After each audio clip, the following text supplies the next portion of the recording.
Acredito no Santo Espírito, que nos vida nova traz. Acredito na cruz de Cristo e que a morte enfim venceu. Acredito que ressurreto muito em breve voltará. Creio em ti.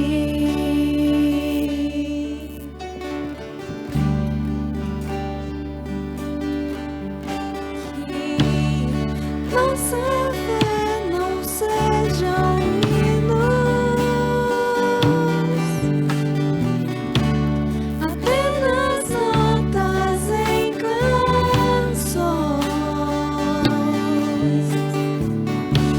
E mesmo em tentações e fracos, creio em ti, creio em ti. Acredito em Jesus Cristo, acredito em Deus o Pai, acredito no Santo Espírito, que nos vida nova traz. Acredito na cruz de Cristo e que a morte enfim venceu. Acredito que ressurreto muito em breve voltará. O perdido encontrou perdão, pois agora aqui o amor venceu e a igreja viva esse amor. Creio em ti, creio em ti, e as cadeias não prevalecerão, pois o véu rasgou e veio ao chão. Seu amor não voltará em vão. Creio em ti, creio em ti. O perdido encontrou perdão, pois agora aqui o amor venceu e a igreja viva esse amor. Creio em ti, creio em ti, e as cadeias não prevalecerão, pois o véu rasgou e veio ao chão. Seu amor não voltará em vão. Creio em ti, creio em ti. Acredito em Jesus Cristo, acredito em Deus o Pai, acredito no Santo Espírito, que nos vida nova traz. Acredito na cruz de Cristo e que a morte enfim venceu. Acredito que ressurreto muito em breve voltará. Creio em ti.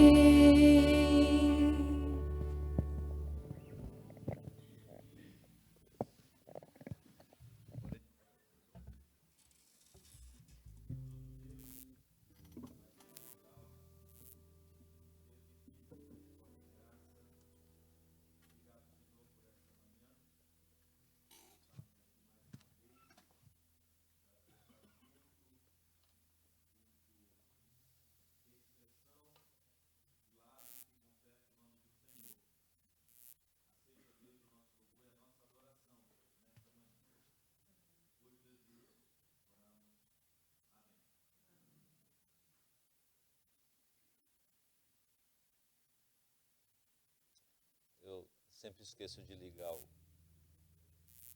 botãozinho aqui. Bom, vamos ler as Escrituras Sagradas no livro de Hebreus, capítulo 3. Convido a todos a se colocarem de pé.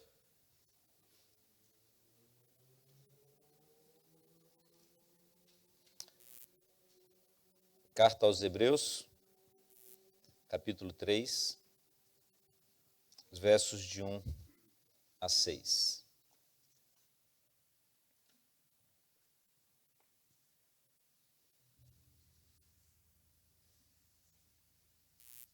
Hebreus 3, de 1 a 6. Por isso, santos irmãos, vocês que são participantes da vocação celestial, considerem atentamente o apóstolo e sumo sacerdote da nossa confissão, Jesus, o qual é fiel àquele que o constituiu, como também Moisés foi fiel em toda a casa de Deus. No entanto, assim como aquele que edifica uma casa tem maior honra do que a casa em si, também Jesus tem sido considerado digno de maior glória do que Moisés. Pois toda casa é edificada por alguém, mas aquele que edificou todas as coisas é Deus. E Moisés foi fiel em toda a casa de Deus, como servo, para testemunho das coisas que haviam de ser anunciadas. Cristo, porém, como filho, é fiel em sua casa. Esta casa somos nós, se guardarmos firme a ousadia e a exultação da esperança. Amém? Guardem essa parte. Esta casa somos nós, segundo as condições que o texto aponta. Deus abençoe a leitura da sua palavra em nossos corações. Irmãos, podem sentar.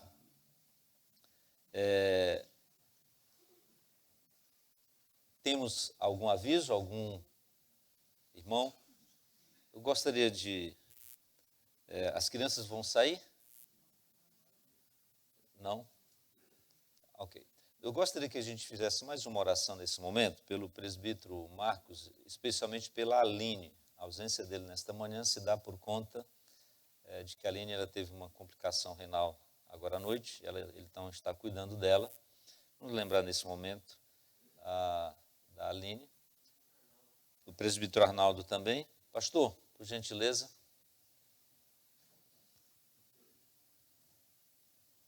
E logo em seguida nós já vamos seguir louvando ao Senhor com cânticos. Vamos orar? Louvamos o Teu nome nessa manhã, nosso Deus, nosso Pai. Domingo em que estamos aqui para celebrar a morte e ressurreição do Senhor. Obrigado porque o Senhor enviou o Seu Filho amado para nos salvar, para nos reconciliar. E nós Te louvamos por isso. E nós vamos relembrar, Deus, assim como nós já lemos o texto em que relembra também. E nós queremos Te pedir, Deus, por meio de Cristo, por meio daquele que é o nosso Senhor e Salvador, aquele que ouve as nossas orações, pelos nossos irmãos que estão enfermos, pelos nossos idosos, pelos nossos irmãos que têm sofrido, Deus, com uma enfermidade, especialmente o presbítero Arnaldo, que tem passado por um momento delicado. Nós queremos Te pedir e rogar as Tuas bênçãos sobre a vida do nosso irmão. Sim. Nós sabemos que é uma situação difícil, complicada, mas para o Senhor não há nada que seja complicado e impossível. O Senhor é o Deus do impossível e o Senhor pode restaurar o nosso irmão. E por isso que nós clamamos, crendo que o Senhor pode. Nós clamamos ao Senhor porque sabemos do poder do Senhor e da capacidade do Senhor, porque o Senhor mesmo o criou. E nós Te louvamos por isso. Obrigado, Senhor, porque nós podemos confiar no Senhor e descansar no Senhor. Mas nós clamamos, Senhor, que os médicos, enfermeiros, todo o aparato médico tenham sabedoria, Deus, no trato com o nosso irmão. Que o Senhor esteja cuidando dele, Deus, naquele hospital, naquele leito. Eu lembro também, Pai, do Seu Luiz, que fez um procedimento no coração essa semana. Te louvamos, Senhor, porque ouvimos boas notícias e que o Senhor continue diagnosticando ali o que tem acontecido com o coração do nosso irmão, que ele possa se recuperar, Deus. E também clamamos, Senhor, pela vida da Aline, que tem sofrido, Deus, com dores renais. Nós pedimos que o Senhor traga a cura sobre a vida da nossa irmã. Tem sido um processo que tem se arrastado por um tempo, mas sabemos que o Senhor pode curar a nossa irmã, então restaure fisicamente, Deus, ela, para que eles possam também estar conosco aqui cultuando ao Senhor logo mais.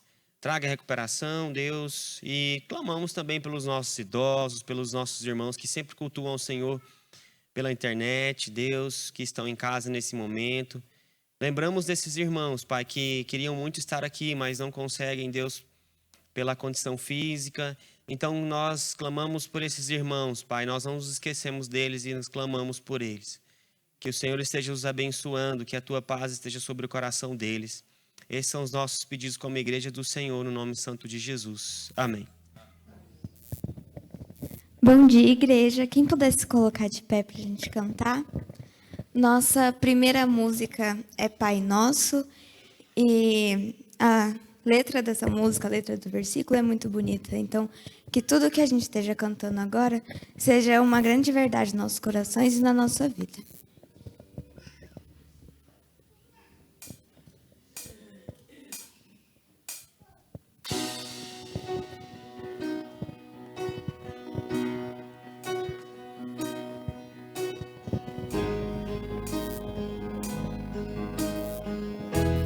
Pai Nosso. Pai nosso nos céus,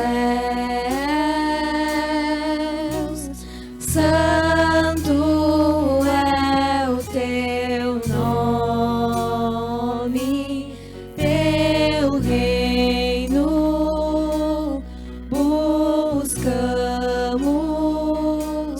tua vontade seja feita na terra como é nos céus. Deixa o céu descer na terra como é nos céus. Deixa o céu descer.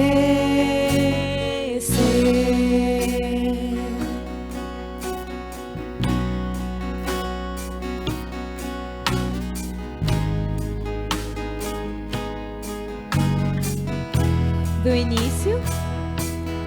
Pai nosso nos céus, santo é o teu nome, teu reino buscamos, tua vontade seja feita na terra como é nos céus. Deixa o céu descer na terra como é nos céus. Deixa o céu descer.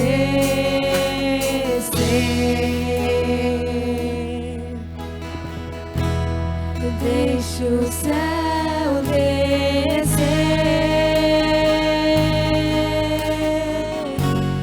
Deixa o céu descer. Deixa o céu descer. Deixa o céu descer. Deixa o céu descer.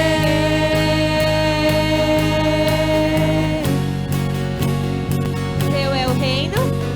Teu é o reino, teu é o poder e tua é a glória pra sempre. Amém. Teu é o reino, teu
Lá em Romanos 11:36 fala: pois todas as coisas vêm dele, existem por meio dele e são para ele. A ele seja toda a glória para sempre. Amém.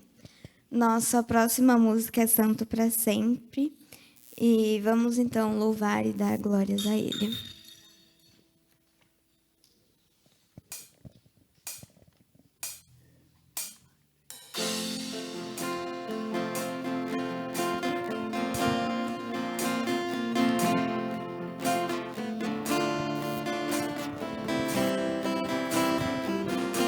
As muitas gerações. As muitas gerações rendidas em louvor, cantando ao Cordeiro uma canção. Os que em ti se foram e os que hão de crer, cantando ao Cordeiro uma canção.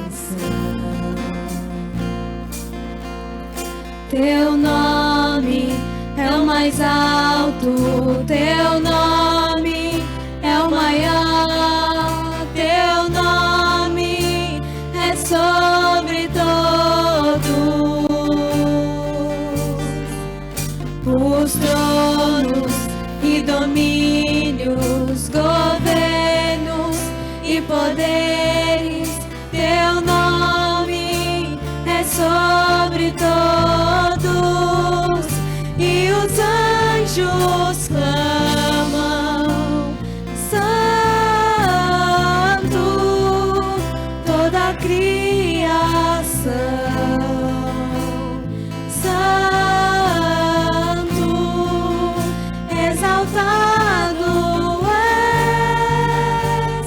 Santo, Santo pra sempre. Quem foi perdoado? Quem foi perdoado e redimido foi, cante ao Cordeiro uma canção. Aquele que é livre leva o seu nome, cante ao Cordeiro uma canção. Cantaremos para sempre, amém.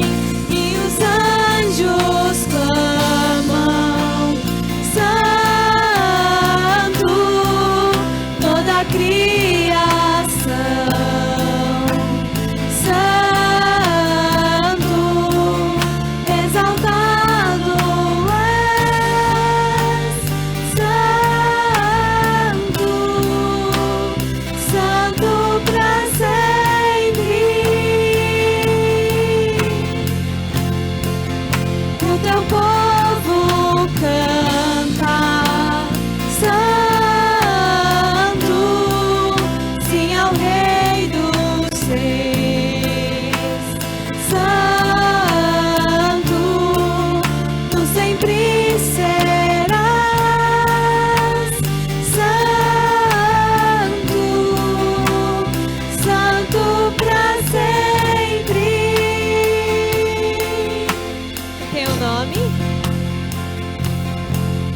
Teu nome é o mais alto, teu nome é o maior, teu nome é sobre todos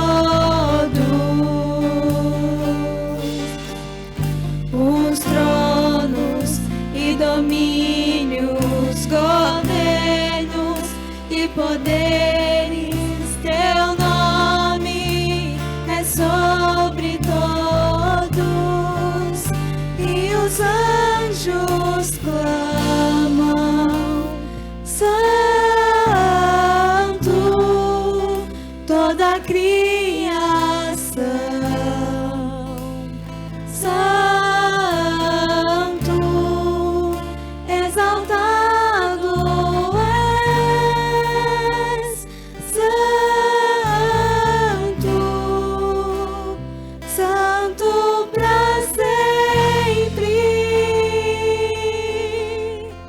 teu povo canta. E o teu povo canta, Santo, sim ao Rei dos Reis. Santo, tu sempre serás.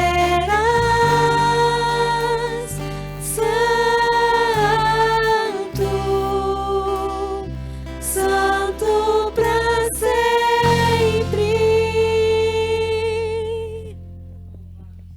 E a última música é Alvo Mais Que a Neve. Então, que a gente possa estar nessa manhã pensando no sacrifício que Jesus fez por nós na cruz. Por conta do sangue dele, a gente tem o perdão, a gente se torna alvo mais que a neve, principalmente hoje, que é dia de ceia, que a gente possa estar pensando nos nossos pecados, nos arrependendo, pedindo perdão a Cristo e agradecendo a Jesus pelo sacrifício que ele fez por nós, porque sem isso a gente continuaria morto.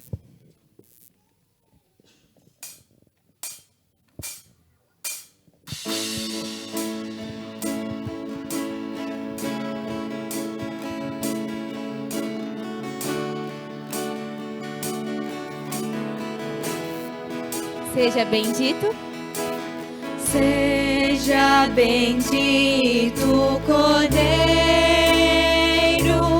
que na cruz por nós padeceu.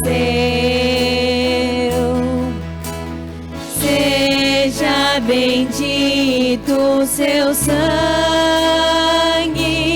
que por nossos pecados verteu. Eis esse sangue lavados com roupas que dão salvação. Os pecadores remidos por Jesus em com Deus comunhão.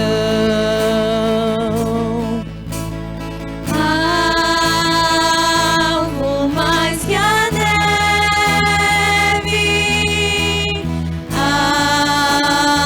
alvo mais que a neve, se neste sangue lavado, mais alvo que a neve serei. Quão espinhosa a coroa?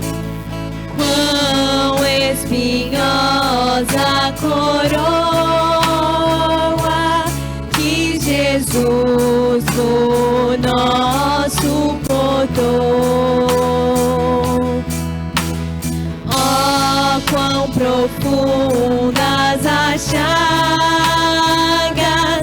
que nos provam quanto Ele amou. Eis nessas chagas pureza para o maior pecador, pois que mais alvo que a neve, o seu sangue nos torna Senhor.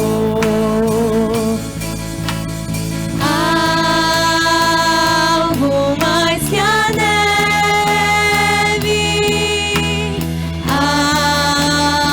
alvo mais que a neve, se neste sangue lavado, mais alvo que a neve serei.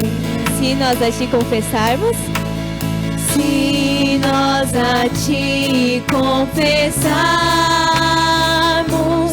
e seguimos na tua luz, tu não somente perdoas, purificas também, ó Jesus. Lavas de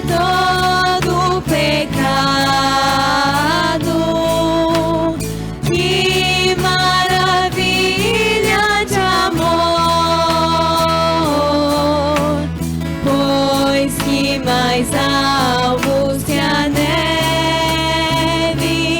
o teu sangue nos torna, Senhor.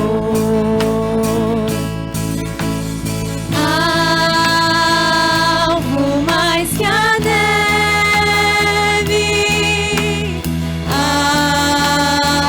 alvo mais que a neve,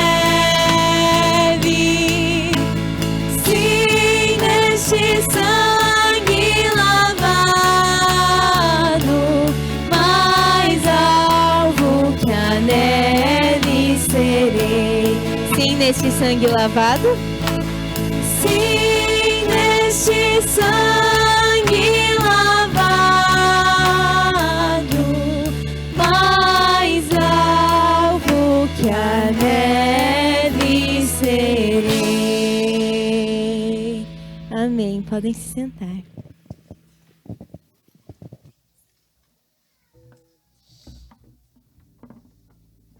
Evangelho de João, capítulo 2, versículos de 13 até o 22.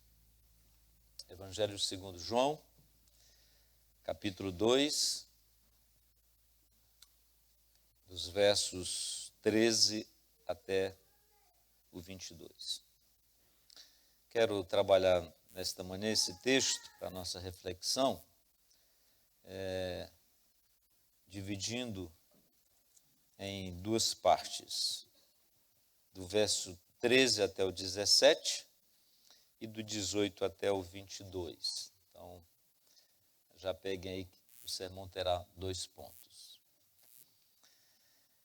Estando próximo à Páscoa dos judeus, Jesus foi para Jerusalém e encontrou no templo os que vendiam bois, ovelhas e pombas e também os cambistas assentados. Tendo feito um chicote de cordas, expulsou todos do templo, as ovelhas e os bois. Derramou o dinheiro dos cambistas pelo chão, virou as mesas e disse aos que vendiam as pombas: tirem estas coisas daqui. Não façam da casa de meu pai uma casa de negócios. Os seus discípulos se lembraram que está escrito: o zelo da tua casa me consumirá. Então os judeus lhe perguntaram: que sinal você nos mostra para fazer essas coisas? Jesus lhe respondeu: destrua este santuário e em 3 dias eu o levantarei. Os judeus responderam: este santuário foi edificado em 46 anos e você quer levantá-lo em 3 dias? Ele, porém, se referia ao santuário do seu corpo. Quando, pois, Jesus ressuscitou dentre os mortos, os discípulos dele se lembraram que ele tinha dito isso e creram na Escritura e na palavra de Jesus. Amém? O templo é para a glória de Deus. E eu quero que você entenda nesta manhã, todos nós entendamos nesta manhã, exatamente esse conceito de que o templo é para a glória de Deus.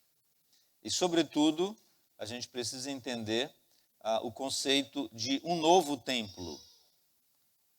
Que templo é esse? É um lugar? Um prédio? Vamos lá.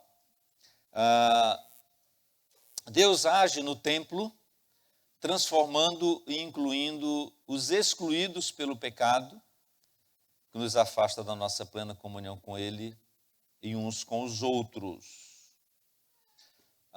Foi isso que Jesus fez aqui nessa ocasião. Há quem diga que Jesus ele fez isso por 2 vezes. No início do seu ministério, como João grafa aqui, e no final do seu ministério, como os sinóticos grafam. Somente Mateus e Marcos falam dessa visita de Jesus no templo no final do seu ministério. Eu gosto de pensar que Jesus ele foi ao templo 2 vezes durante o seu ministério, depois que ele começou o ministério. Por 3 anos, Não foram 3 anos, o ministério dele não durou 3 anos, se contarmos bem. Mas nesse período do ministério dele, ele foi ao templo 2 vezes. A primeira, registrada aqui por João. No segundo ano ele não foi, ele estava lá para além, fora dos limites até de Israel. E, obviamente, ao final do seu ministério. Então ele começa o ministério dele, próximo à Páscoa, ele vai ao templo. Depois, no segundo ano, ele não vai. E no terceiro ano ele vai. E os outros evangelistas grafam ou escrevem que ele esteve lá e ele fez essa purificação do templo. Não há uma definição se ele fez isso 2 vezes ou não. O fato é que a gente precisa entender que ele não purificou todo o templo, apenas uma parte do templo. Aquele templo, ou esse templo, lá era o templo reformado por Herodes. Então ele estava totalmente desconfigurado. E a parte que ele purificou, ou que ele limpou, que ele excluiu, tirou os vendilhões ali, os comerciantes, era possivelmente o pátio dos gentios. O templo ele tinha vários pátios, pátio dos gentios, o pórtico de Salomão, das mulheres e etc. Então o templo tinha várias partes, né? Então essa parte, supostamente a parte onde os gentios, que era a minha e a sua parte, o seu lugar, ele estava sendo ocupado por vendilhões. E é essa parte que Jesus, então, ele limpa, ele exclui, ele expulsa. Um outro detalhe interessante para a gente pensar é que muita gente olha para esse texto e às vezes até alega que Jesus ficou irado, ele apelou, ele, né, fez chicote, não sei o que e tal. Eu tenho as minhas dúvidas que Jesus ele tenha mudado o seu comportamento, né, e tenha sido agressivo, porque do contrário ele teria sido preso sob qualquer movimento que chamasse a atenção das autoridades. É muito fácil pensar que, por exemplo, quando há uma festa especial numa cidade, todo o efetivo militar ele é dobrado. Era a festa dos judeus. Então, todo o efetivo, tanto do templo quanto da cidade, estava dobrado ali. Então, qualquer movimento em falso de Jesus, que era sempre observado, ele seria preso na hora. Então, por exemplo, quando João diz, no verso 16, e disse aos que vendiam pombas, tirem essas coisas daqui, não façam da casa de meu pai uma casa de negócio. Ele pode ter falado assim, gente, tira essas coisas daqui. Vamos lá, eu vou ajudar vocês. E não do tipo, tira essas coisas daqui, essa casa aqui é da casa do meu pai, não faça disso aqui uma bagunça e tal. Ele fez um chicote para bater nas pessoas, para afugentar um animal, com um talinho qualquer, uma folhinha dessa aqui. Você afugenta o animal. Você não precisa gritar com o animal. Pelo contrário, se você grita com o animal, ele pode se voltar contra você. Então Jesus, ele não se irou, ou pelo menos ele não esbravejou, não chamou a atenção das autoridades para si. Até porque aquele pessoal sabia que o que estava acontecendo ali estava tudo errado. Ele só não tinha autoridade, não tinha coragem, autoridade moral nem espiritual para fazer, porque estava todo mundo se locupletando da situação. Os que vendiam estavam vendendo e os que estavam cedendo o espaço ali também estavam lucrando. As autoridades do templo estavam ganhando. Então era uma corrupção generalizada, porque estava todo mundo ganhando.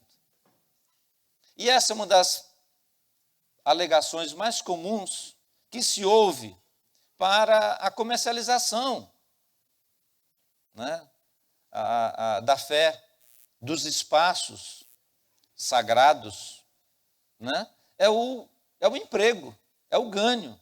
Não importa se alguém está ficando de fora, não importa se alguém está sendo prejudicado, né?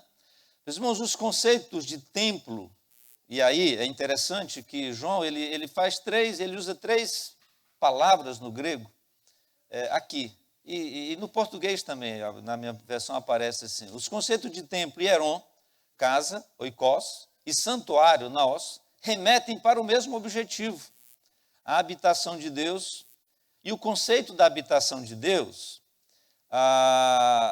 transcende a um mero espaço criado por nós, seres humanos. Tá?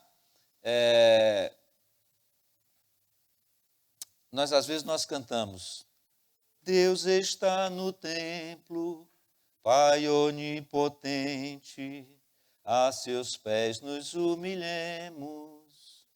E aí, em seguida, nós cantamos, tu não habitas em tendas, nem em templos feitos por mãos, eterno, perfeito, princípio e fim, acima das religiões. Ambas as letras estão corretas. Por quê?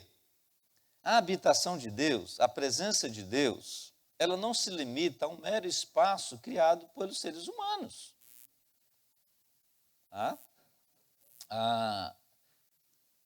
Jesus, então, ele nos convida, e essa é a proposição, a entender e crer na revelação bíblica e no seu poder transformador de incorporar nele a estrutura cerimonial de serviço e adoração a Deus, o Pai. Então, se eu quero e preciso adorar ao meu Deus, em espírito e em verdade, todo o sistema cerimonial está incorporado em Cristo Jesus. Toda aquela estrutura cerimonial do Antigo Testamento, e que foi mantido pelos judeus, pelo menos até o ano 70, né? Porque, se você fizer uma pesquisa rápida, por que os judeus eles já não fazem sacrifícios como eles faziam antigamente? É porque exatamente do ano 70 da era cristã para cá, o templo de Jerusalém foi destruído pelos romanos, profetizado pelos profetas do Antigo Testamento, e eles já não fazem mais sacrifícios, a não ser alguns radicais que ainda insistem nessa prática, mas com a destruição do templo eles perderam o sentido, e porque o sacrifício ele só fazia sentido no templo, porque ali é que tinha as estruturas para o sacrifício. Como o templo foi destruído profeticamente, né, no ano 70 da era cristã, então eles já não fazem mais sacrifício. E o entendimento é bem simples. O Novo Testamento nos conduz a esse entendimento de que todo o cerimonial de adoração, de serviço ao Senhor, e culto é serviço a Deus. Culto não é uma assistência, não é um ato de assistência, ou de você vem assistir, mas é um serviço. E é um serviço que exige sacrifício. Muito além de você escolher uma roupa para vir à igreja. Ou de dar alguma desculpa para não vir. É um sacrifício mesmo, é um serviço. Não são só as pessoas que tocam, que ministram, que trabalham. Não, você também, do banco, você é um serviço ao Senhor. Culto é um serviço a Deus. E você deve prestá-lo de forma racional, segundo as Escrituras. Então, pensando nisso, primeiro, Cristo, então, ele transforma e restaura, limpa o espaço do templo, ele purifica o espaço do templo, da casa, do santuário, que estava sendo cooptado para fins reprováveis. Jesus, ele sempre frequentou o templo. Desde a sua infância, ele foi apresentado, depois aos 14 anos, todos os anos ele ia ao templo. E, curiosamente, quando ele começa o ministério, então a primeira coisa que ele faz, e obviamente ele tinha visto isso antes, tá? Era aquele espaço sendo cooptado, aquele espaço do templo sendo cooptado. Ele ensinava no templo, ele aprendeu no templo, o templo era a casa dele, e na visão dele era a casa do Pai, era o lugar onde ele se sentia confortado e confortável. Né? E então ele começa o seu ministério fazendo a limpeza daquele lugar, porque ele estava sendo prejudicial para todo mundo. inclusive para aqueles que estavam fazendo aquele tipo de serviço. Estava tudo errado, né? Então, ele toma essa atitude de tirar aquele pessoal, ajudá-los a sair dali. As mesas, naquele contexto, elas eram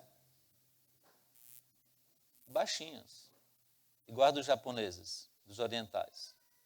Tá certo? A cena da ceia, nós vamos comê-la, eles se deitavam com os pés para trás, aí o escravo vinha e lavava os pés e tal. Não, porque derrubou as mesas, derrubou as moedas. Tanto na condução dos animais para fora daquele ambiente, quanto no tirar das mesas, né? Eu não saio chutando mesa, cadeira. Você levanta a mesa, o que está em cima da mesa vai cair, vai escorrer. Para mim é uma cena aceitável, né? E tudo muito tranquilo, sem chamar a atenção. Porque se ele chega e faz aquela arruaça toda, era o suficiente, era o bastante para ele ser algemado e preso. Então, esse cenário do versículo 13 até o 17, né?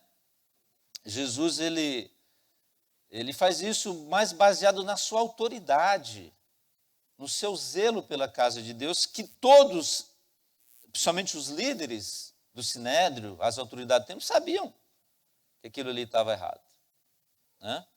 Então, eu e você, meus irmãos, diante desse cenário, o que é que nós devemos ou não devemos?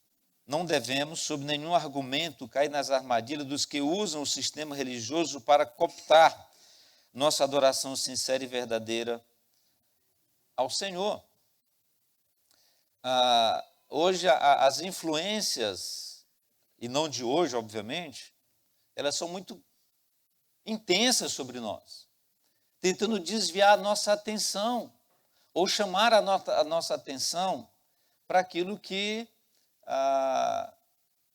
não nos edifica, para aquilo que contraria a razão da nossa existência, a razão da nossa adoração, a razão da nossa esperança.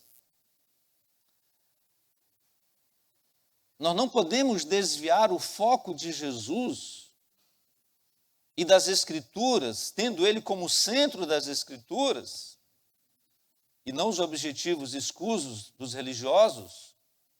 Nós não podemos tirar o nosso foco da centralidade de Cristo.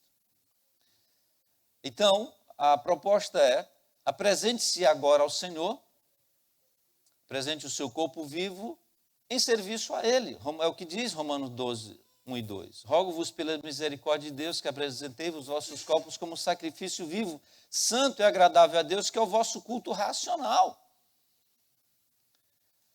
O nosso corpo é templo do Espírito. Não há plenitude, senão você se basta. Seu corpo se basta. Não é essa a ideia. Mas é que o teu corpo, ele é a habitação do Espírito. O meu corpo é a habitação do Espírito. Então, o que eu faço com ele importa sim. Importa para aquele que o fez, para aquele que o criou. E ele não criou para você.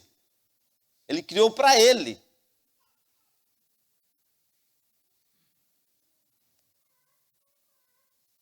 Eu sei que a gente não gosta muitas vezes do corpo. Tem muitas pessoas que odeiam o seu próprio corpo. Reclame com o Criador dele. É simples assim. Mas ele não criou para você. Ele criou para ele. Todas as coisas foram criadas para ele, por meio dele. E se nada do que foi feito se fez. Então, muito cuidado com o que você tem feito com o seu corpo ou deixado de fazer. Porque o seu corpo é para a glória de Deus, porque ele é a habitação de Deus. Indigne-se, transforme sua mente à semelhança de Jesus, é o verso 2. Não se conforme, não com o corpo, mas não se conforme com a ausência ou com aquilo que está atrapalhando a adoração sincera e verdadeira ao Senhor. Aquilo que está impedindo outros de acessar ou de conhecer a Deus. Eu gosto de pensar que aquele espaço em que Jesus ele tira aquelas pessoas, não ele exclui as pessoas, ele limpa aquele lugar, porque exatamente aquele lugar, era o meu lugar e o seu lugar. Era o lugar dos gentios, das mulheres, dos rejeitados. E obviamente a gente sabe que na cultura judaica da época, e não muito diferente da de hoje, que rejeitam ainda o Messias, eles não estão preocupados em que as pessoas conheçam Deus, conheçam o Messias. Pergunta é, você está preocupado que as pessoas conheçam o Messias? Ou você está preocupado em você próprio conhecer de fato quem é o Messias, o Cristo? Ou você está mais preocupado em agradar a si mesmo? Com o seu corpo, que não é seu, é templo do Espírito. Então, Cristo ele transforma, restaura, limpa, purifica o espaço do templo, da casa, do santuário que estava sendo cooptado para fins reprováveis. E, em segundo lugar, Cristo, ele promete um novo templo, uma nova casa, um novo santuário, que é Ele próprio, e onde os que nele creem passam a fazer parte com Ele, confirmado por meio do batismo, morte e ressurreição e a comunhão na ceia do Senhor, que vamos comê-la logo mais. Então, na segunda parte, é o que Jesus faz do versículo 17, do versículo 18 até o 21. Então, diante da pergunta dos judeus, que sinal você nos mostra para fazer essas coisas? Ele fala da sua morte e ressurreição. Ele fala de um novo templo. Ele fala de uma nova casa. Ele fala de um novo momento, de um novo acesso, de um novo tudo. Né? Aquele novo que Paulo fala em 2 Coríntios, né? Aquele que está em Cristo é uma nova criatura, as coisas velhas já passaram, ele diz que tudo se faz novo. Não se fez, se faz. Hoje é um novo dia, amanhã será um novo dia, se Jesus não voltar até hoje, né? Será um novo dia. Tudo se faz novo. A cada momento é um novo. Mas a gente, às vezes, vive sempre no velho pensamento, no velho jeito, na acomodação, e por aí vai. Eu e você, meus irmãos, devemos sim, sob todos os argumentos bíblicos e teológicos, crer na promessa de Jesus e fazer parte dos redimidos por Ele no novo templo, na nova casa, no novo santuário do seu corpo vivo, que é a igreja. Agora, essa é uma experiência, é um ato muito pessoal, exclusivo, meu e teu.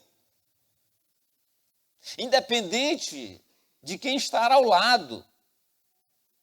Porque não adianta você, como é tão explorado, fala para o seu irmão que está do lado, não sei o quê. Você pode falar o que você quiser. Porque o ato de adoração, o ato de culto, ele é exclusivo, ele é intransferível. Independe do que esteja acontecendo no palco, das incitações, das motivações que te sejam sendo propostas. O ato de culto, ele é exclusivo, ele é teu, ele é único. Você não pode terceirizar isso para ninguém.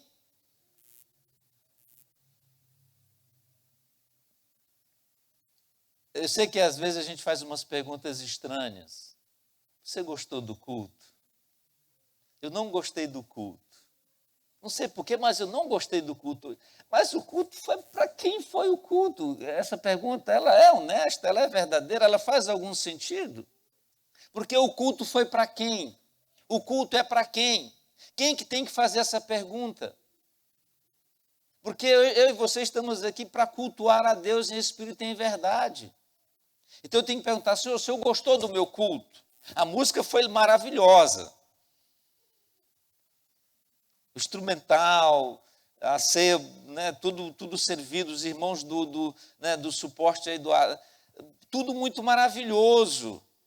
A estrutura perfeita, o ar está muito bom, o banco está bom, está tudo muito bom, né? Os resultados são maravilhosos, mas o culto ao Senhor não se limita a essas expressões ou a essas avaliações nossas. Porque quem tem que avaliar o culto é Deus, porque o culto é para Deus. Os irmãos estão entendendo? A ceia não é um rito repetitivo a cada mês. Cada ceia é um ato único. Porque você está testemunhando com todo o teu ser. Para mim, a ceia é o ato de culto a Deus mais intenso, mais completo. É a ceia do Senhor. Porque você interage, você sente o cheiro, você vê, mas mais do que isso, você come, você ingere. É uma interação intensa, em que você se mistura, entende? Onde você se identifica com a morte e a ressurreição de Jesus, com o que ele fez na cruz. Você se identifica com a morte dele, como se a gente estivesse morrendo com ele. Os nossos pecados sendo pregados, anulados na cruz, e essa é a realidade. Isso é mais do que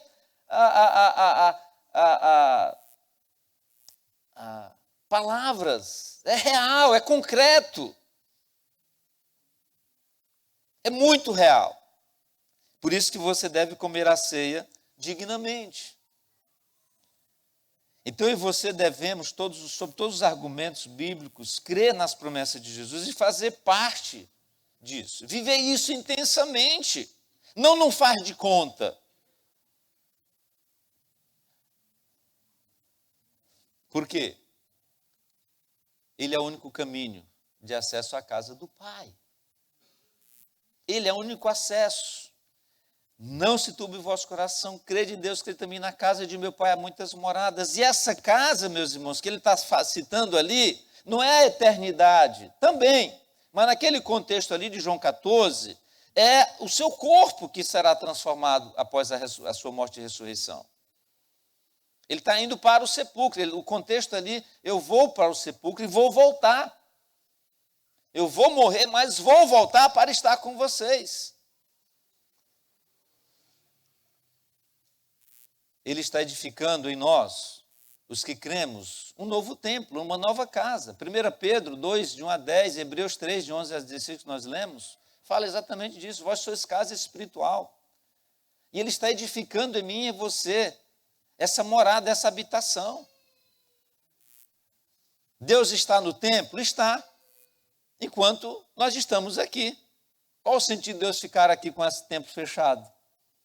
Qual o sentido de Deus estar aqui ou em qualquer outro lugar onde não tem gente? Ele está porque ele transcende a tudo. Tá certo? Quero concluir perguntando o que fazer.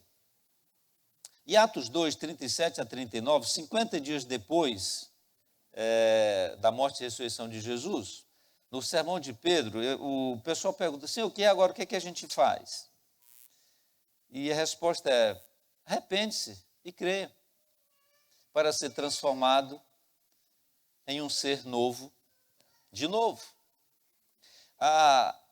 Existe o arrependimento para conversão, ele é um ato único. Você só se converte uma vez, né? Mas você precisa se arrepender todo dia dos malfeitos, dos maus pensamentos, né? E ser transformado todo dia. A gente não pode se conformar, meus irmãos, com o status quo. Não, absolutamente não. Absolutamente não. Está ruim agora? É só agora. Acredite. Jesus morreu na cruz para fazer nova todas as coisas, todo momento, qualquer hora. Ele é o Criador de tudo, Ele cria todas as circunstâncias. Ser batizado em Jesus, né? Para identificar-se com Ele em sua morte e ressurreição. O batismo, ele é um ato único também, né? Aqui eu estou em cima aqui do batistério aqui, não sei se você batizou aqui, né? Foi um ato único, você não vai batizar de novo. Mas, no entanto, todo dia você tem que mergulhar em Jesus, porque batismo é mergulho, é imersão, é iniciação. Então, se você precisar, faça todo dia, lembre-se disso. Para que você ressuscite, porque batismo não é só morte, é morte e ressurreição. Pastor, mas eu peco, e peco, e peco. Então ressuscite, batize, batize, batize. Esteja sempre um passo à frente. Não dê chance, não se acomode diante da insistência do pecado. Não, Jesus venceu. Seja resiliente. Seja resiliente na luta contra o pecado. O Hebreus vai nos incentivar a isso. A nossa luta contra o pecado, não, Hebreus capítulo 12, né? Então não desista.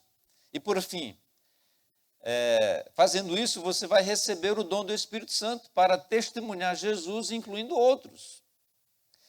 O ponto é, alguma área da minha vida e da sua vida, que é no corpo, na alma, o inimigo, ele fica usando, ele fica brincando, ele fica negociando, ele fica fazendo acordo comigo e com você, tipo, isso não tem nada a ver, pastor, porque não sei o quê, porque isso, porque aquilo, e o comércio está rolando ali, tá certo? E você está perdendo, é você que está perdendo, sou eu que perco, tá certo? Quando eu faço negócio, tá certo? Tentando me safar, tentando justificar o injustificável. Tudo é do Senhor, meu irmão. O templo é do Senhor, o teu corpo é do Senhor, a tua vida é do Senhor. E esse é o testemunho que a gente tem que dar para as pessoas. Porque o que o Satanás exatamente quer é tomar esse lugar que é do Senhor.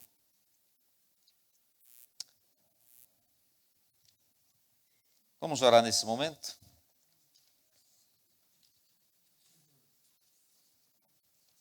Eu quero fazer uma palhinha aqui. 1979, Osés de Paula escreveu um hino com uma letra e uma poesia maravilhosa. Enquanto eu tento cantar aqui, os irmãos orem. Essa letra diz assim: entrei no templo, dobrei os meus joelhos para conversar com o Senhor. Desiludido do mundo, no peito um sofrer profundo, sem paz, sem fé, sem amor.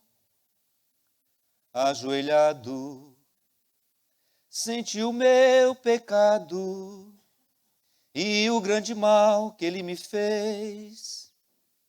Mesmo sem ter merecido, estava arrependido, pedindo perdão mais uma vez. Porém, Jesus não esquece o pecador que padece, mas não tem alegria em pecar. Então senti de mansinho, de meu Jesus o carinho, a minha alma de novo alegrar. Agora sou um novo crente, olhando só para frente, feliz, feliz com Deus, sigo a cantar.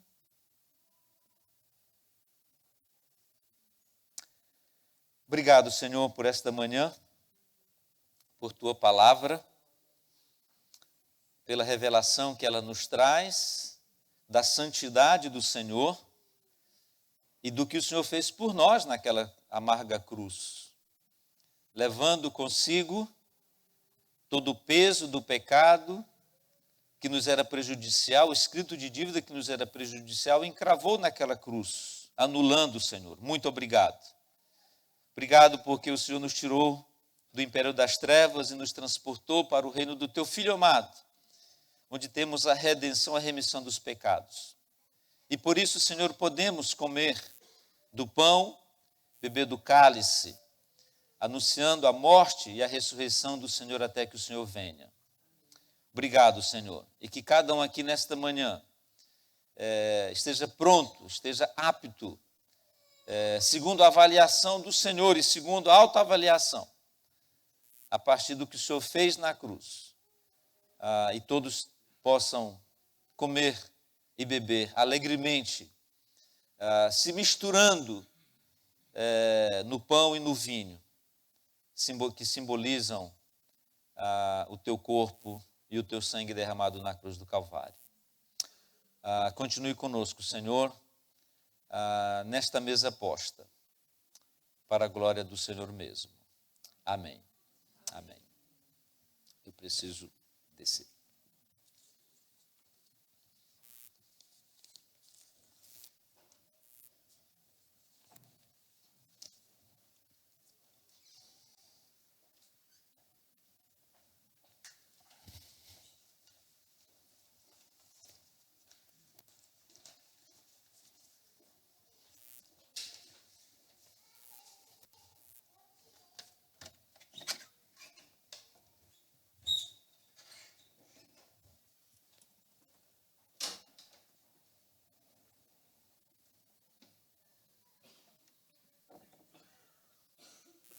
Quero convidar os oficiais que nos auxiliarão na ministração da ceia.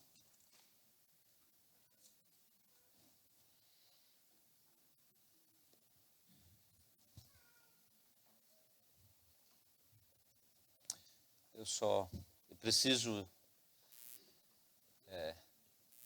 avisar a todos e a ceia para quem confessa Jesus como Salvador e Senhor e preferencialmente tenha confirmado essa confissão publicamente pelo batismo, descendo as águas do batismo. Não existe argumento para você não comer a ceia do Senhor. Se você já confessou Jesus como seu Salvador e Senhor, a não ser que você troque esse momento de celebração pelo pecado, achando que, ou talvez crendo que o pecado que você tenha cometido seja maior do que o perdão de Cristo na cruz do Calvário. Então para mim isso é uma blasfêmia da sua própria confissão, da sua própria crença. E é o que Cristo fez. O que Cristo fez é suficiente e eficiente para a remissão dos nossos pecados. Então, a única opção que você tem, e que eu tenho, é de me arrepender. A menos que você se arrependa, então não coma da ceia. Porque você vai estar comendo juízo para si, segundo Paulo escreve em Coríntios, primeira carta. Estamos entendidos? Tudo bem? A ceia não é um mero ato religioso, onde você repete por tradição. Não, cada ato deve ser um ato exclusivo, como já foi falado. Talvez a próxima ceia, como um diácono lá em Pinda sempre ora, a próxima ceia seja no céu. Segundo João escreve em Apocalipse. Porque o primeiro ato no céu é a ceia, é a boda do Cordeiro. Eu acho isso bacana demais. gente vai chegar no céu, já tem uma mesa posta. Igual você chega na casa de alguém, tem uma mesa lá bacana, né? Mesmo que seja o cunhado, a sogra, chega lá, tá uma mesa. Né? No céu, vai ter uma mesa posta lá, esperando a gente. É um dos maiores atos de amor, é quando alguém chega, a mesa está posta. Vamos orar? Milton, por gentileza, ore ao Senhor. Vamos ficar em pé, irmãos. Nós vamos orar, consagrando os elementos que serão servidos em seguida. Oremos.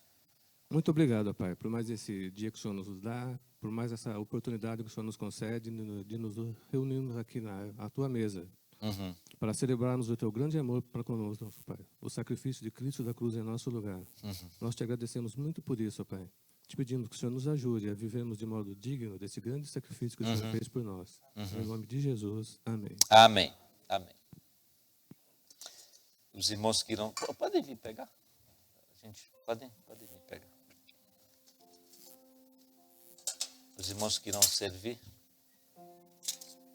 O pão primeiro, Milton.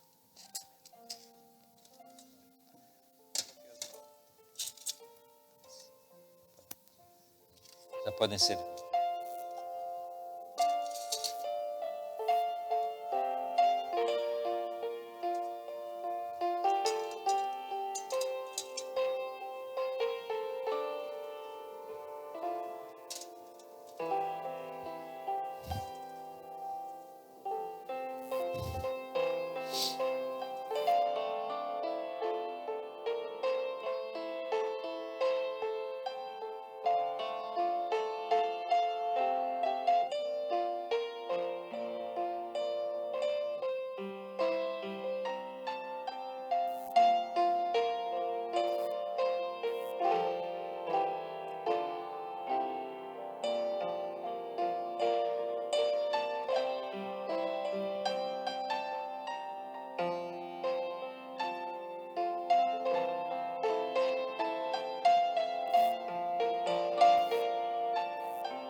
Todos foram servidos? Alguém não foi servido? Vamos ficar em pé? Todos. Porque eu recebi do Senhor o que também lhes entreguei, que o Senhor Jesus, na noite em que ele foi traído, ele tomou o pão, partiu e deu a seus discípulos, dizendo: comam deste pão, ele é o meu corpo que será dado por vós. E foi dado por nós. Comamos juntos.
Bem,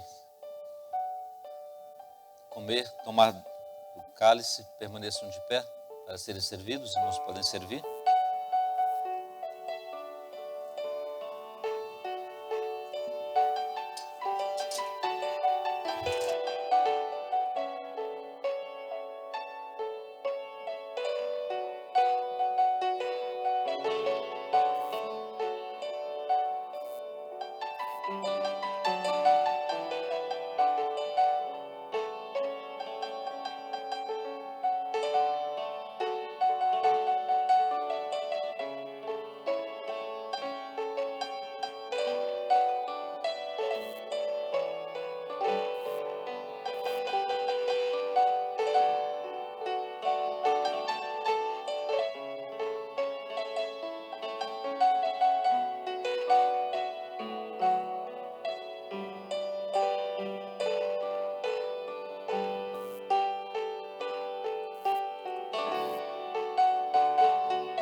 Por semelhante modo, depois que eles comeram o pão, Jesus pegou o cálice e disse: esse cálice, bebam desse cálice. Esse é o cálice da nova aliança no meu sangue.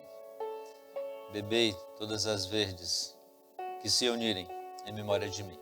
Bebamos juntos o cálice.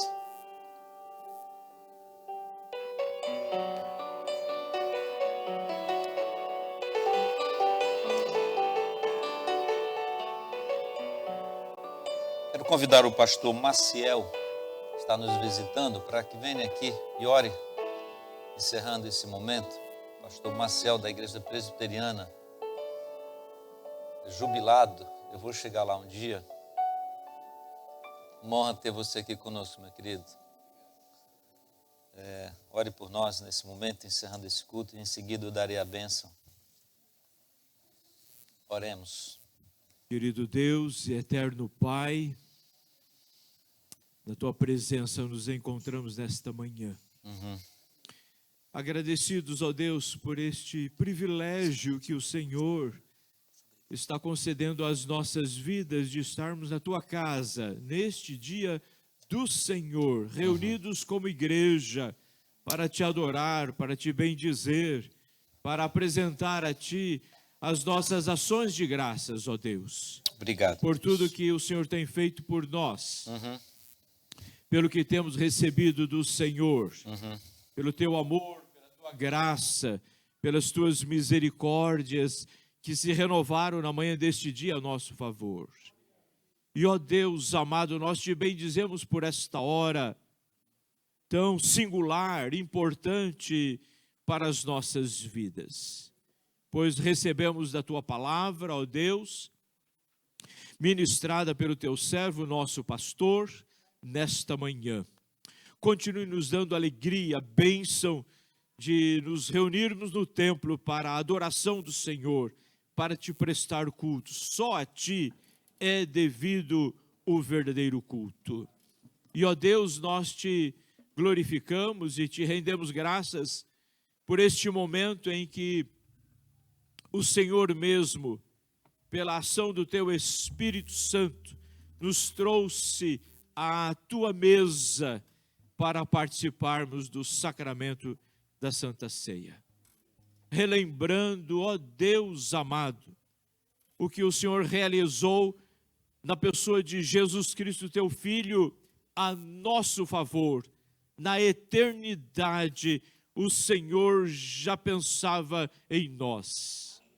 E o Senhor nos trouxe, não somente para participarmos da igreja, participarmos da ceia, mas o Senhor nos trouxe para bem perto de ti. Para vivermos, ó Deus, dia após dia neste mundo, na certeza de que nós somos teus filhos. Jesus Cristo, nosso Senhor, nosso Salvador, e através dele, e somente dele, nós chegamos ao Senhor. Nós somos indignos, pecadores, mas quando nos arrependemos e confessamos, o Senhor, na pessoa de Jesus, nos concede o perdão eterno. E, ó Deus, que ao sairmos do templo nesta manhã, depois de recebermos esta mensagem magnífica, saiamos, ó Deus, para um novo propósito de vida, de estarmos através da nossa vida, através do nosso corpo, através da nossa mente, das nossas palavras, das nossas ações, testemunhando e glorificando o teu nome. Oramos, ó Deus, agradecidos por este momento, agradecidos, ó Deus, pela tua igreja aqui presente, agradecidos, ó Deus, pela vida do nosso pastor, dos nossos presbíteros que nos serviram nesta manhã. Oramos, ó Deus, agradecido pela bênção de estarmos na tua presença gloriosa. Oramos em nome de Jesus, Senhor e Salvador pessoal. Amém. Graça de Cristo Jesus, o amor de Deus, o nosso Pai Celestial, a comunhão e a consolação do Espírito Santo do Senhor repouse sobre nós, sobre os nossos irmãos, por toda a face da terra. Amém e amém. Os irmãos podem assentar. O pastor Neto, ele terá um aviso antes da escola bíblica.